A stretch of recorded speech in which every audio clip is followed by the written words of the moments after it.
मेरा नाम बेबी कुमारी है। मैं राजकीय कृत मध्य विद्यालय पांचा में कार्यरत हूँ। हमारा विद्यालय जो है वह काफी सुंदर जगह में है।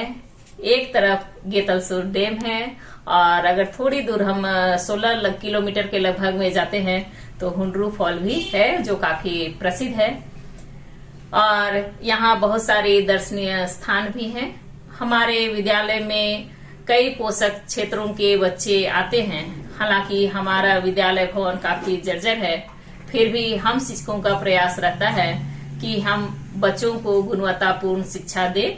अभी हमारे विद्यालय में बच्चे नहीं आ रहे हैं और हम ऑनलाइन माध्यम से बच्चों को पढ़ा रहे हैं, तो ऐसे में कुछ चीजों को समझाना काफी मुश्किल हो जाता है।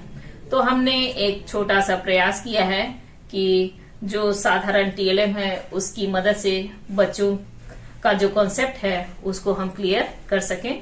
तो आज का जो हमने टॉपिक लिया है वो हमने ह्यूमन बॉडी के ऊपर में लिया है। तो यहाँ पर आप देख सकते हैं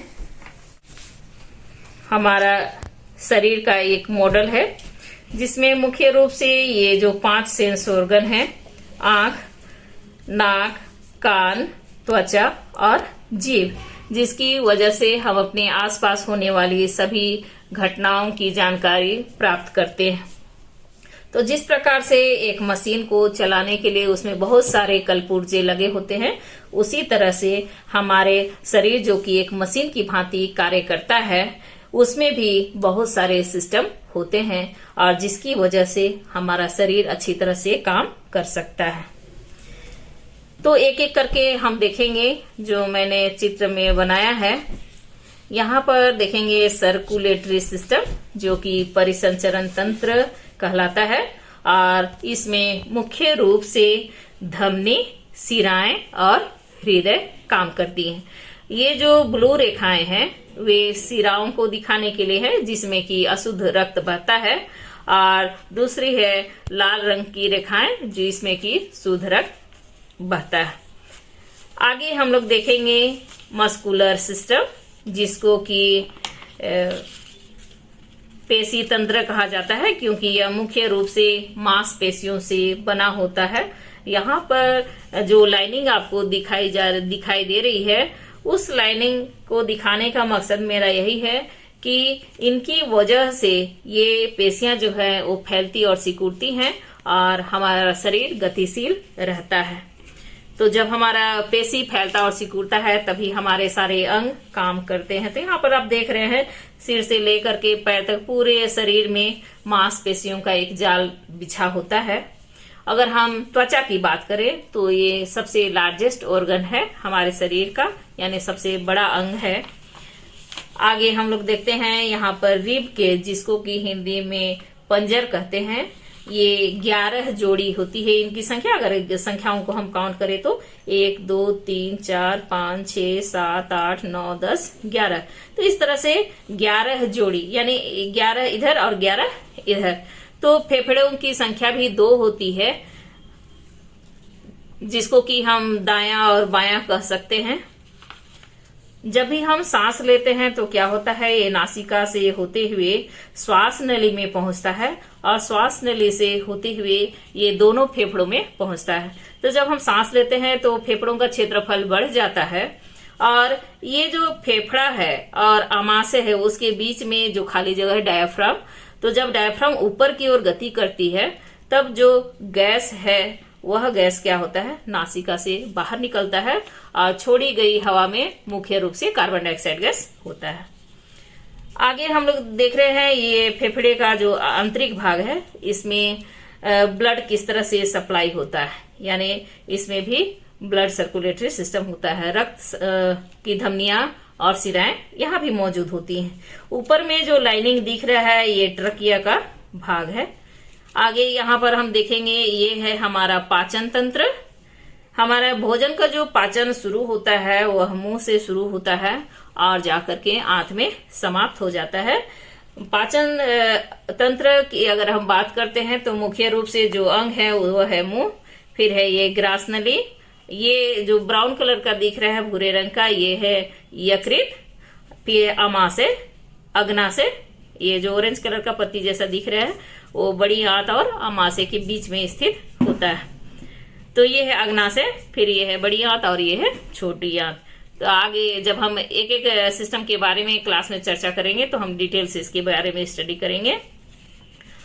यहाँ पर देख रहे हैं ये जो पसलियां हैं, ये रीढ़ की हड्डी, ये पीठ की पोर्शन में जो आता है यहाँ से लेके यहाँ तक, ये कहलाता है मेरुदंड, जिसकी वजह से हम सीधे खड़े हो सकते हैं।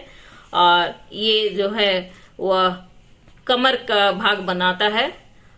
यहाँ पर आप देख रहे हैं छोटा सा जो दिख रहा है ट्रायंगल शेप में रेड कलर का, ये हमारा हृदय है। हृदय हमारा जो है वो मध्य से थोड़ा सा बाएं हट करके होता है।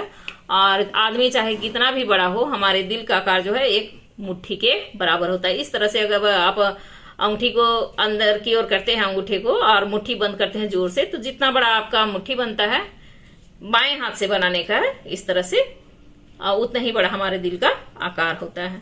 तो यहाँ पर जैसे हम इसको उठाते हैं कवर को, तो यहाँ पर आपको ब्लू कलर और रेड कलर दिख रहा है। तो यहाँ पर भी ब्लू कलर अशुद्ध रक्त को दिखलाता है और रेड कलर जो है वो शुद्ध रक्त को दिखलाता है। इसके बारे में भी हम विस्तार से चर्चा करेंगे। यहाँ पर अलग अलग चैम्बर होता है ताकि दोनों तरफ का ब्लड मिक्स ना हो जाए। यहाँ पर आगे हम देखेंगे ये जो खोपड़ी है, इस खोपड़ी के अंदर में हमारा जो मस्तिष्क है वो सुरक्षित रहता है और यही मास्टरपीस है जो कि पूरे सिस्टम को कंट्रोल करता है। और इसका अगर हम अंदर से देख पाते तो हम देखते हैं कि ये जो मस्तिष्क है ना, वो गूंधी हुई आटे की तरह काफी मुलायम होती है। तो जरूरी है इसको एक रक्षा कवच की, और ये खोपड़ी उसका रक्षा करने का काम करता है। तो यहाँ पर हम लोग देख रहे हैं कि 2 किडनी है जिसका आकार सेम के बीच के होता है, दायां भाग और बायां भाग। अगर हम शरीर में पोर्शन की बात करें तो इस तरह से जब हम करते हैं, उंगलियों को रखेंगे तो यहाँ पर हल्का सा जब दबाव देते हैं तो यही दोनों जगह क्या होता है, किडनी होता है। और इसको हम ऊपर की ओर करते हैं, इसका अंदरूनी भाग को हम देखेंगे तो यहाँ पर देख रहे हैं कि ग्लोमेरुल्स दिखाई देते हैं। आप सबको घर में चाय छाने होंगे तो चाय छानते शब्द में देखे होंगे कि चाय पत्ती ऊपर रह जाती है क्योंकि उसका आकार बड़ा होता है और चाय नीचे की ओर गिर जाता है। ठीक उसी तरह से ये काम करता है, ये रक्त को छानने का काम करता है।